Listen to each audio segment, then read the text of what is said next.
जिमची ओढ, अभ्यासाचं ओझं आणि रात्रभर जागून ओढवून घेतलेला ताण या एका चुकीमुळे नागपूरचा 23 वर्षीय ओम भोयर थेट मृत्यूच्या दारात पोहोचला होता. जो तरुण काही दिवसांपूर्वी व्हेंटिलेटरवर मृत्यूशी झुंज देत होता, तोच ओम आज आपल्या स्वतःच्या पायावर उभा राहिलाय. मेंदूतील रक्तवाहिनी फुटल्याने ओढवलेला हा अनर्थ केवळ डॉक्टरांच्या समयसूचकतेमुळे टळला. ओम सोबत घडलेला हा प्रसंग आजच्या फिटनेस वेड्या तरुणाईंसाठी एक धोक्याची घंटा असून आरोग्याकडे दुर्लक्ष करणाऱ्यांसाठी हा एक मोठा धडा आहे. तर आज आपण याच मृत्यूला हुलकावणी देणाऱ्या ओमचा हा प्रवास आणि डॉक्टरांनी त्याला दिलेलं नवीन जे नवजीवन आहे ते पाहूया या विशेष रिपोर्टमध्ये. नमस्कार, मी क्षितिजा देशमुख आणि तुम्ही बघताय लोकमत.com. 23 वर्षांचा ओम भोयर बी फार्मचा विद्यार्थी असलेल्या या तरुणाला जिमची प्रचंड आवड. परीक्षेचा काळ असतानाही त्याने व्यायामाचा ताण कमी केला नाही. गेल्या 8 दिवसांपासून त्याचं डोकं दुखत होतं, पण त्याने त्याकडे साधी डोकेदुखी समजून दुर्लक्ष केलं. ओमच्या आईने या परिस्थितीबद्दल बोलताना सांगितलं की ओमचं डोकं सतत दुखत होतं, पण परीक्षेत व्यत्यय नको म्हणून तो सांगायला घाबरत होता. अचानक तो माझ्या डोळ्यांसमोर कोसळला. मी स्वतः नर्स असल्याने परिस्थितीचं गांभीर्य ओळखलं आणि तातडीने डॉक्टरांशी संपर्क साधला. माझा मुलगा अक्षरशः मृत्यूच्या दरीतून परत आलाय, असं आरती भोयर ओमच्या आई यांनी सांगितलंय. ॲक्च्युली त्याच्यासोबत जे घडलं ते म्हणजे त्याला बघितल्यानंतर एक क्षण तर मला समजलंच नाही काय झालं आहे म्हणून, पण नंतर असं वाटलं की याने ॲस्पिरेट केलं असेल, कारण त्याने टरबूज खाल्लं होतं. तर म्हणून त्याला जवळच्या हॉस्पिटलला नेलं. तिथे त्यांनी सक्शन करून O2 दिलं, कारण माहिती आहे का, सर्क्युलेशन स्टॉप झाल्यामुळे त्याच्या शरीराला ऑक्सिजन पण सप्लाय बंद झाला होता. त्याचं सॅच्युरेशन पण अगदी 39-35पर्यंत आलं होतं. आणि तिथे त्यांना हे केलं. त्याच्यानंतर MRI केलं. MRIमध्ये त्याच्या मेंदूमध्ये त्या गुठळ्या निघाल्या. तर डॉक्टर सचिन ढोमणे सरांना जेव्हा कॉल केला, त्यांनी सांगितलं की अर्जंट याला कॅथलॅबमध्ये घेऊन ती प्रोसिजर करून आपल्याला त्या गुठळ्या काढायच्या आहेत. तर खान सरांकडे नेलं आणि 6 तासामध्ये त्याला जी ट्रीटमेंट मिळाली, म्हणजे गोल्डन आवर्समध्ये जी ट्रीटमेंट मिळाली, त्याच्यामुळे आज तो सुरक्षित आहे. आणि फक्त एवढंच सांगते सगळ्या पॅरेंट्सला आणि मुलांना की परीक्षेच्या काळामध्ये तुम्ही तुमचं जे जिमला तुम्ही जात असेल, वर्कआउट करत असेल, तर ते नका करू, कारण परीक्षेचा ताण आणि वर्कआउट तुम्ही एकाच वेळेस तुमचा मेंदू तो नाही सांभाळू शकत. म्हणजे तुमच्या मेंदूनी पण किती ताण सहन करायचा. असं ओमसोबत झालं, कारण तो रात्रभर जागरण आणि वर्कआउट सगळं एकदम झालं. कारण तो जिम तर गेले 4-5 वर्षापासून तो जिम करतो आहे, पण आणि त्यातही तो स्वतः दुसऱ्यांना ट्रेन करायचा आणि तो म्हणजे चांगला ट्रेनर पण होता. पण तरी त्याच्यासोबत असं झालं, कारण तो एकदम त्याच्यावरती सगळा ताणतणाव आला. खरं तर परीक्षेच्या काळात पालकांनी काळजी घेतली पाहिजे, मुलांनी काळजी घेतली पाहिजे. एवढ्या ज्या पद्धतीने तो फार्मसीचा विद्यार्थी होता, पण ताण घेतला आहे. हां, तर तेच असं झालं की दुर्लक्ष झालं की परीक्षा सुरू असताना. पण कसं असतं की आजकालची मुलं मोठी झाली ना, तर मुलं ऐकत नाही. म्हणजे मी त्याला सांगायची की आता तुझी परीक्षा सुरू आहे, तर तू जिमला नको जाऊ. म्हणजे आदल्या दिवशी पण मी त्याला म्हटलं होतं की तू जिमला नको जाऊ, पण त्यांचं असं की नाही, मला आज इतकं हे वर्कआउट करायचंच आहे. आणि मुलांना असं वाटतं की ते मोठी झाली आहेत, तर पालक त्यांना कंट्रोल नाही करू शकत. पण असं काही नसते. मुलं कितीही मोठी झाली तरी ते पालकांपेक्षा मोठे नाही होऊ शकत.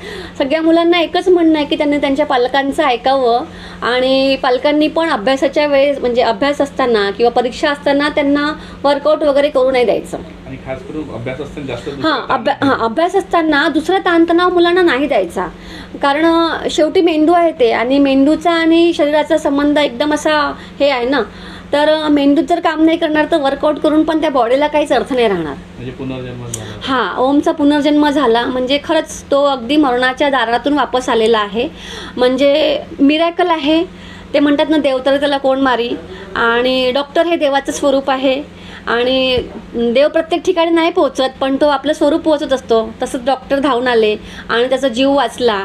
आणि आज आम्ही खरंच म्हणजे त्याला आमच्या डोळ्यासमोर बघतोय, नाहीतर आम्ही इमॅजिन नाही करू शकत. आणि ज्या याच्यातनं आम्ही गेलो त्या याच्यातनं कुठलेच पालक जाऊ नये, आणि ज्या याच्यातनं ओम गेला त्या याच्यातनं कुठलेच मुलं जाऊ नये, एवढीच अपेक्षा आहे. ओमच्या प्रकृतीची गुंतागुंत पाहून त्याला तातडीने रुग्णालयात हलवण्यात आले.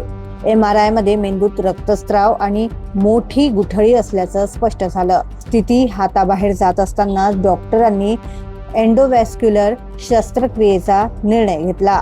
या उपचाराबाबत माहिती देताना डॉक्टर सचिन ढोमणे यांनी म्हटलं की आम्ही मेंदू न उघडता एका छोट्या छिद्रातून कॅथेटर मेंदूपर्यंत नेलं आणि ती गुठळी यशस्वीपणे बाहेर काढली.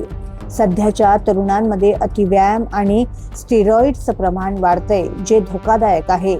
ओमला गोल्डन अवरमध्ये उपचार मिळाला म्हणून त्याचे प्राण वाचू शकले आहेत. नमस्कार, मी डॉक्टर सचिन ढोमणे नागपूरवरून. माझं स्पेशल वॅस्क्युलायझेशन प्लस न्यूरो इंटरव्हेन्शनल रेडिओलॉजी आहे.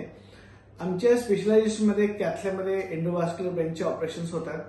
जसं पायातून एक छोटासा छिद्राद्वारे आम्ही मेंदूपर्यंत पोहोचू शकतो आणि मेंदूचे डिफरंट बॉडीचे डिफरंट वॅस्क्युलर ऑपरेशन्स आम्ही करू शकतो. याला एंडोव्हास्क्युलर सर्जरीज म्हणतात.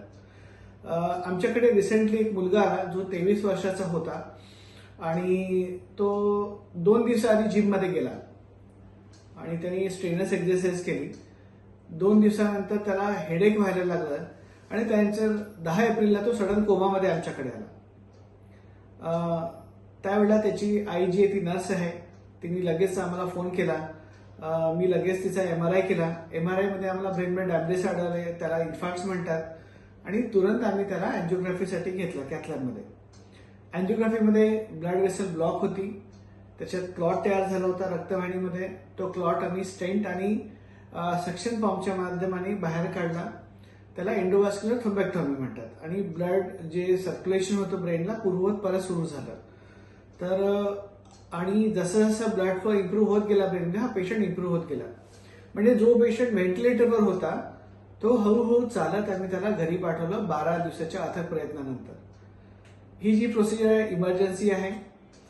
पहिल्या 6 तासात केली तर खूपच चांगलं असते. जास्तीत जास्त चांगले रिपोर्ट असतात, रिझल्ट असतात. बेसिकली मेन सांगायचं म्हणजे जिम जे आहे ते तुम्ही करा. सगळे आम्हाला जे यूथला एक मार्गदर्शन करण्यास चाहू मी की तुम्ही एक्सरसाइज करा, हेवी जिम करा, but that should be under the supervision of specified certified gym trainer. स्वतःच्या मनाने काही हेवी एक्सरसाइज करू नका, स्टिरॉइड्स खाऊ नका, स्वतःची काळजी घ्या. फिटनेस हे गोल ठेवा, बॉडी बिल्डिंग नव्हे. थँक्यू. व्हेंटिलेटरवर असलेला ओम अवघ्या 10 दिवसात पुन्हा स्वतःच्या पायावर उभा राहिलाय. फिटनेस आणि स्पर्धेच्या नादात शरीरावर अति ताण देणं किती जीव घेणं ठरू शकतं, हा एक मोठा धडा आहे.